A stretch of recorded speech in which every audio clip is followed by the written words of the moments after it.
Hello বন্ধুরা, মায়ের রান্না চ্যানেলে সবাইকে জানাই স্বাগত। গরমের দিনে একটা নতুন রেসিপি নিয়ে চলে এসেছি। রেসিপিটির নাম হচ্ছে দই কারি। চলো দেখে নিই কী কী লাগছে। এখানে রয়েছে বেসন, টক দই, গুঁড়ো লঙ্কা, গুঁড়ো হলুদ, পেঁয়াজ কুচি, কারি পাতা, শুকনো লঙ্কা, কালো সর্ষে, স্বাদ মতো লবণ। চলো তাহলে শুরু করা যাক। একটা বোলের মধ্যে মা এখানে বড় চামচের 4 চামচ মতো বেসন নিয়ে নিল বন্ধুরা। 2 চামচ পেঁয়াজ কুচি দিয়ে দিল, 1 চা চামচ মতো লঙ্কার গুঁড়ো দিয়ে দিল, হলুদটাও 1 চা চামচ মতোই দিয়ে দিল, স্বাদ মতো লবণ দিয়ে দিল, কারি পাতা দিয়ে দিল, বড় চামচের 1 চামচ দই দিয়ে দিল। হাতের সাহায্যে মা এটা একটা ব্যাটার তৈরি করে নিচ্ছে। দেখো বন্ধুরা, থিকনেসটা ঠিক এরকম থাকবে। এইগুলো নেবে মা প্রথমে, ঠিক এইরকম থিকনেস, একটা পাতলা হবে না, খুব একটা মোটা হবে না, ঠিক এইরকমই হবে। টেপগুলো ঠিক তেলে দেওয়ার আগেটা করে বন্ধুরা এইভাবে ভালো করে একটু হাতের সাহায্যে ফেটে নেবে।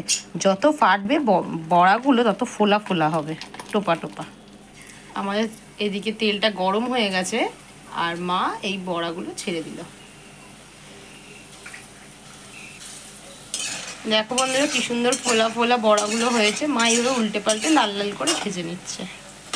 এদিকে মা একটু গরম জল বসিয়েছে বন্ধুরা, নুন দিয়ে সামান্য। এই বড়াগুলো তুলে এই গরম জলে দিয়ে দেবে, তাহলে বড়াগুলো সফট হয়ে যাবে। এই যে দিয়ে দিল,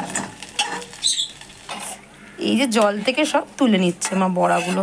একদম দেখেই মনে হচ্ছে, দেখো বন্ধুরা একদম নরম সফট হয়ে গেছে।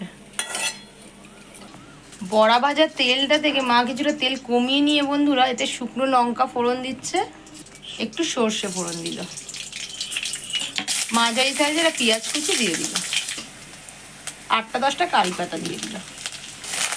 সবগুলো একসাথে ভালো করে নাড়াচাড়া করে ভাজা ভাজা করে নিচ্ছে।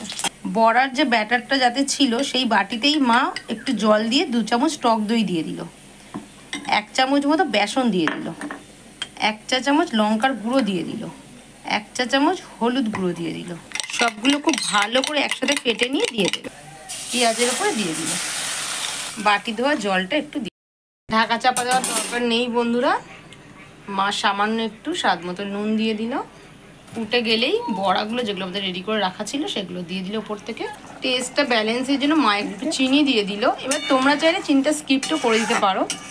আর দেখো বন্ধুরা গ্রেভিটা কতটা ঘন হয়েছে, যেহেতু এতে বেসনটা পড়েছে তাই জন্য আগে থেকেই বড়াটাকে গরম জলে দিয়ে নরম করে রেখেছে, যাতে গ্রেভির ফ্লেভারটা বড়ার মধ্যে ঢোকে। যেহেতু গ্রেভিটা খুব ঘন, আর এটা যদি গরম জলে না দিয়ে সরাসরি দেওয়া হতো তাহলে ফ্লেভারটা ভিতরে ঢুকতো না। রেডি বন্ধুরা আমাদের দই কারি। আমি এবার টেস্ট করে বলো বন্ধুরা, যদি ভিডিও ভালো লাগে থাকে অবশ্যই লাইক দিয়ে চ্যানেলটা সাবস্ক্রাইব করে দেবে, বেল আইকনটা প্রেস করে দেবে নতুন ভিডিও দেখার জন্য। কেমন হয়েছে আমি বলছি, কতটা আকর্ষণীয় লোভনীয় হয়েছে দেখো বন্ধুরা। আমি টেস্ট করছি।